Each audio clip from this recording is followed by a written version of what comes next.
On t'a offert un super appareil photo et tu sais toujours pas t'en servir? Dans cette série de vidéos, je vais t'apprendre à connaître ton appareil et à le régler.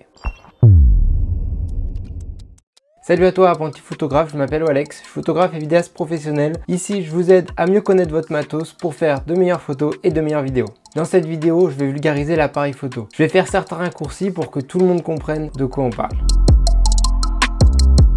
Le plus petit, le compact, comme son nom l'indique, le plus utilisé en général pour débuter. Il est souvent pauvre en fonctions, mais s'il possède un mode manuel, tu peux déjà faire de jolies photos en connaissant tes réglages. Son plus grand défaut, c'est d'avoir un petit capteur et de ne pas pouvoir changer l'objectif. Le compact pourrait à première vue être intéressant à l'achat, mais pour moi, il est plus intéressant d'acheter un bon smartphone et d'évoluer dessus avec des modes experts qui sont de plus en plus disponibles et qui permettent d'appréhender les réglages. Le réflexe, tout droit tiré de l'argentique, nos anciens appareils photo, possède lui un miroir et un prisme. Ceux-ci permettent de voir directement ce que tu regardes sans le traitement de l'appareil. Autrement dit, celui-ci permet de voir dans l'objectif en vision directe. De plus, tu as la possibilité, sur tous les réflexes, de changer les objectifs. S'il est adulé par les professionnels expérimentés, il est de plus en plus remplacé par l'hybride. Même les constructeurs d'ailleurs en font de moins en moins. Le réflexe s'avère un très bon point pour progresser. L'avantage, c'est son prix en occasion qui est des fois extrêmement intéressant sur des vieux modèles qui sont encore très performants.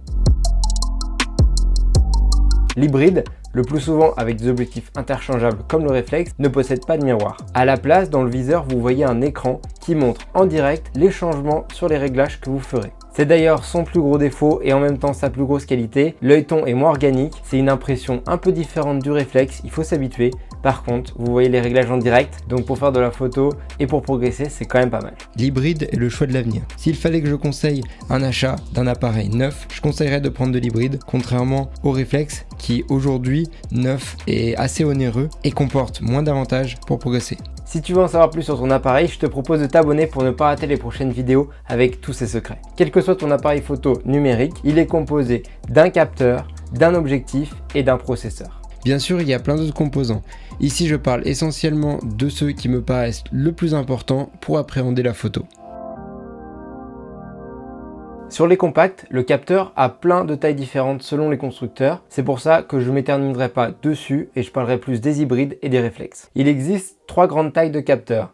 Le micro 4 tiers, l'APS-C et le plein format, aussi appelé en anglais full frame. Le micro 4 tiers est le plus petit, il est souvent utilisé par les vidéastes. Il est essentiellement présent sur les Panasonic Lumix et sur les Olympus. L'APS-C est le plus commun, le meilleur des deux mondes. Sa taille est directement tirée des pellicules d'argentique. Il peut d'ailleurs légèrement différer de taille selon les constructeurs. Le plein format est le plus souvent utilisé sur les appareils haut de gamme. Appelé autrement full frame, il fait la taille de 24 par 36 mm.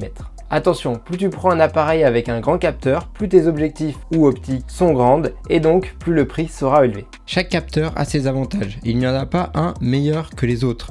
Ils ont tous leur utilisation qui est différente. Je pense faire une vidéo dédiée aux capteurs car il y a beaucoup de choses à dire, dont le crop dont on parlera dans une prochaine vidéo.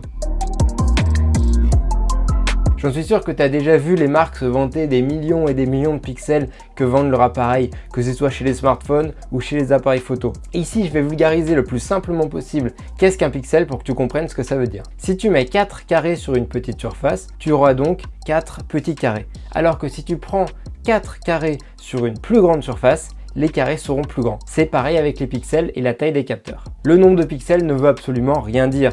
Un grand pixel peut être plus performant qu'un petit pixel. D'ailleurs, un capteur avec 12 millions de pixels est largement suffisant pour faire de la belle photo et même de l'impression. Comme quoi, c'est pas toujours la taille qui compte. En règle générale, les grands capteurs captent plus de lumière, ce qui veut dire que les photos en basse lumière seront de meilleure qualité.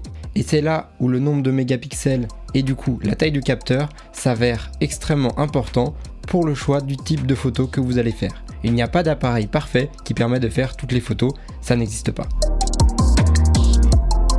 Les optiques sont indiquées en millimètres, il y a 3 grandes familles. Encore, ici je parle des essentiels. Les grands angles, souvent l'objectif principal de vos smartphones.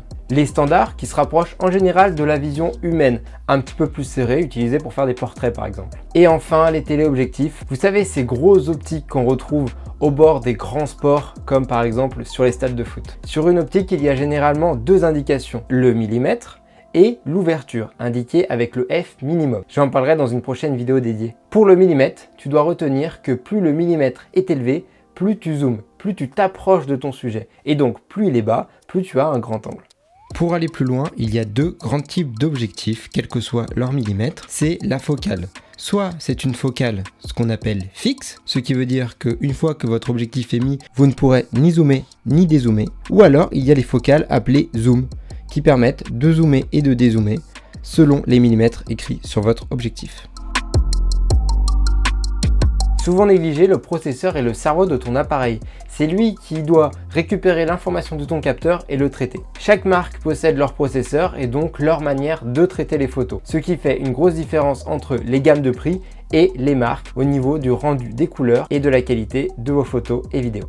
Il faut savoir qu'en général, les constructeurs ont leur signature colorimétrique. On pourrait comparer ça à une toile d'artiste avec un petit peu sa signature, sa manière de faire. Et c'est pour cela que certaines personnes préfèrent Canon, Nikon, Sony ou autres. C'est aussi une question de goût.